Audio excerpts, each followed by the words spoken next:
आइए बच्चों, आज करते हैं हम लोग महत्तम समापवर्तक। समझते हैं क्या है ये और इसको निकालने की विधियां क्या क्या हैं। सबसे पहले देखते हैं अपवर्तक।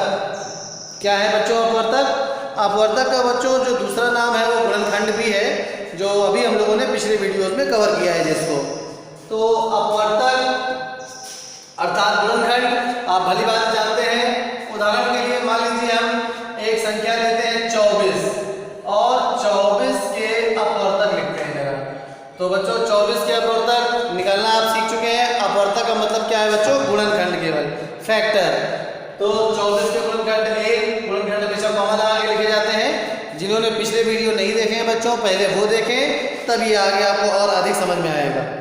1 2 3 4 इन सब के पहाड़े में 24 आ रहा है बच्चों। जो जो संख्याएं हम ले रहे हैं इन सब के पहाड़ों में 24 बच्चों आ रहा है, इसलिए यही ये 24 के अपवर्तक है। 4 के बाद अगला 6 8 8 3 24 और 8 के बाद 12। ये बच्चों हो गए अपवर्तक एक संख्या के। अब समापवर्तक क्या होता है? समापवर्तक का मतलब होता है बच्चों, अंग्रेजी भाषा में इसको कहते हैं कॉमन फैक्टर्स, अर्थात उभयनिष्ठ अपवर्तक। तो बच्चों उभयनिष्ठ के लिए कम से कम 2 या 2 से अधिक संख्याएं होनी चाहिए जिनके अपवर्तक हो, तभी तो हम उनके उभयनिष्ठ अपवर्तक निकाल पाएंगे। तो यहाँ पर एक संख्या चलिए और ले लेते हैं। मान लीजिए हमने एक संख्या ले ली 36, इसके भी अपवर्तक लिख लेते हैं जरा। तो 36 के अपवर्तक क्या होंगे बच्चों? निकालना आप सीख चुके हैं। गुणनखंड 1 2 3 के बारे में भी आएगा, 4 के बारे में भी आएगा, 5 में नहीं आएगा, 6 7 8 नहीं आएगा और 9 चौको 36 और उसके बाद 10 नहीं 12 के 36 और फिर सीधे सीधे 36।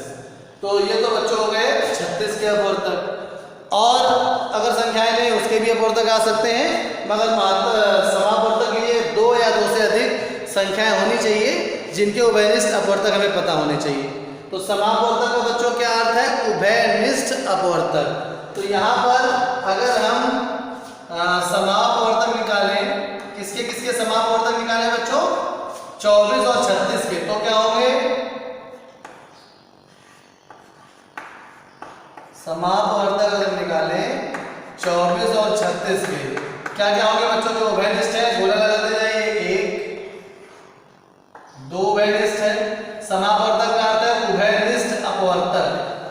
3 4 6 फाइनली 12। तो इसके उभयनिष्ठ अपवर्तक 1 2 3 4 6 और 12। अब बच्चों महत्तम समापवर्तक अर्थात HCF क्या होता है? 2 या 2 से अधिक संख्याओं के समापवर्तकों में सबसे बड़ा समापवर्तक ही कहलाता है महत्तम समापवर्तक। तो यहाँ पर 24 और 36 के समापवर्तकों में सबसे बड़ा समापवर्तक क्या है बच्चों? 12, अर्थात महत्तम समापवर्तक जिसका शॉर्ट फॉर्म HCF है, highest common factor. Highest common factor इसकी समापवर्तक की अंग्रेजी क्या होगी? Common factor. अपवर्तक की अंग्रेजी क्या होगी? फैक्टर। महत्तम समापवर्तक की अंग्रेजी हाईएस्ट कॉमन फैक्टर। तो हाईएस्ट कॉमन फैक्टर किसका किसका बच्चों? 24 और 36 का क्या होगा? 12। ये तो बच्चों हुआ कॉन्सेप्ट कि आखिर महत्तम समापवर्तक है क्या। मगर क्या हम महत्तम समापवर्तक हमेशा ऐसे ही निकालें? तो ऐसे निकालने में समय भी अधिक लग रहा है। कॉन्सेप्ट तो आपको समझ में आ गया, मगर ऐसा महसूस हो रहा है कि कोई ना कोई विधि और थोड़ी आसान हो जिससे हम HCF फाइंड कर सकें, निकाल सकें बच्चों। तो यहाँ पर HCF निकालने की हमारे पास 2 विधियाँ हैं बच्चों। HCF निकालने की 2 विधियाँ हैं। पहली अभाज्य गुणनखंड विधि और दूसरी भाग विधि। तो हम लोग HCF निकालने की विधि सीखते हैं अभाज्य गुणनखंड विधि। तो HCF यहाँ पर लिखते हैं जल्दी से अपनी कॉपियों में बिल्कुल इसी प्रकार से। बढ़िया तरीके से नोट्स बनाइएगा। HCF ज्ञात करने की दो विधियां हैं। पहली अभाज्य गुणनखंड,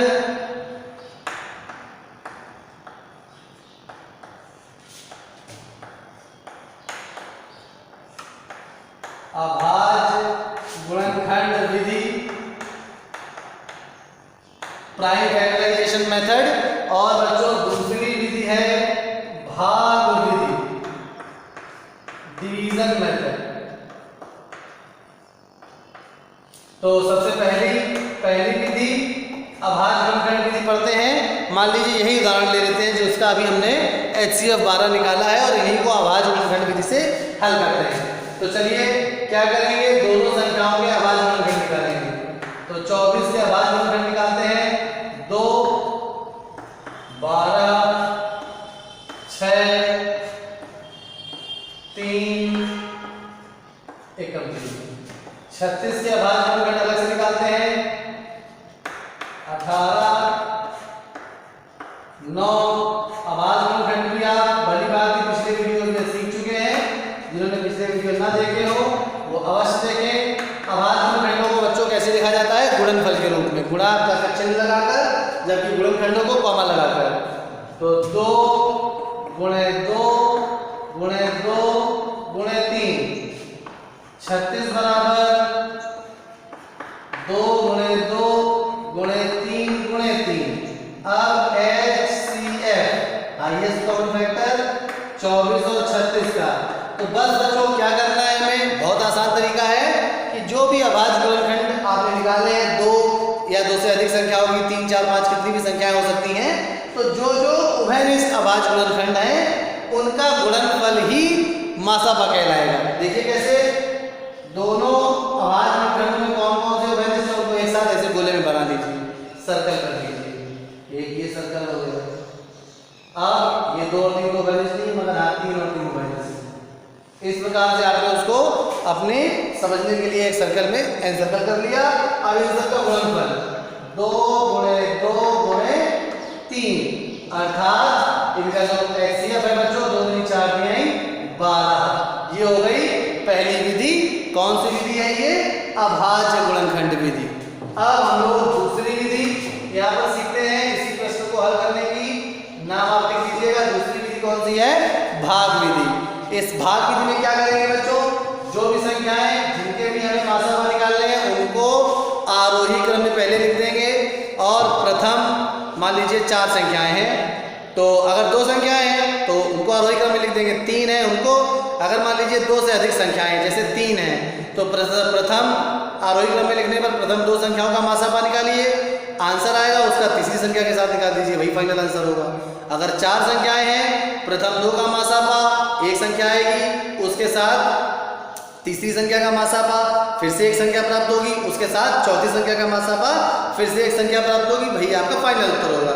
तो चलिए बच्चों, यहाँ पर मान लीजिए हम 12, 16 और 28 ले लेते हैं। 3 संख्याएं 12, 16 और 28, इनका मासापा भाग से निकालते हैं।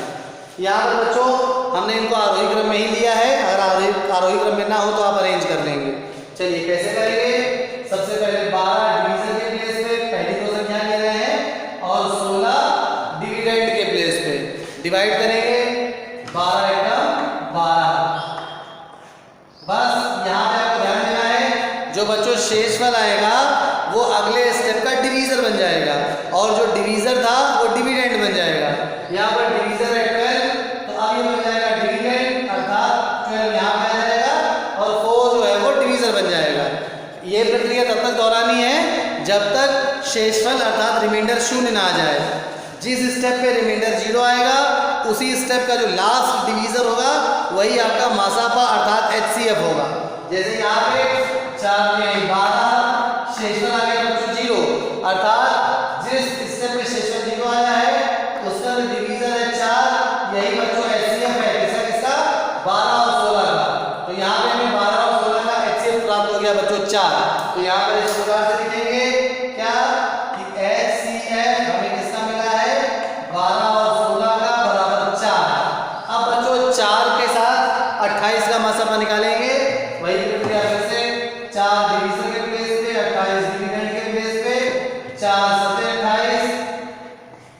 यहाँ पर बच्चों पहले ही स्टेप में रिमाइंडर 0 आ गया, अर्थात 4 इन तीनों का मासाफा हो गया। तो आप लिखेंगे HCF किसका बच्चों 12, 16 और 28 का आ गया है 4। उम्मीद है बच्चों आपको समझ में आ गया होगा। अगले प्रश्न अगले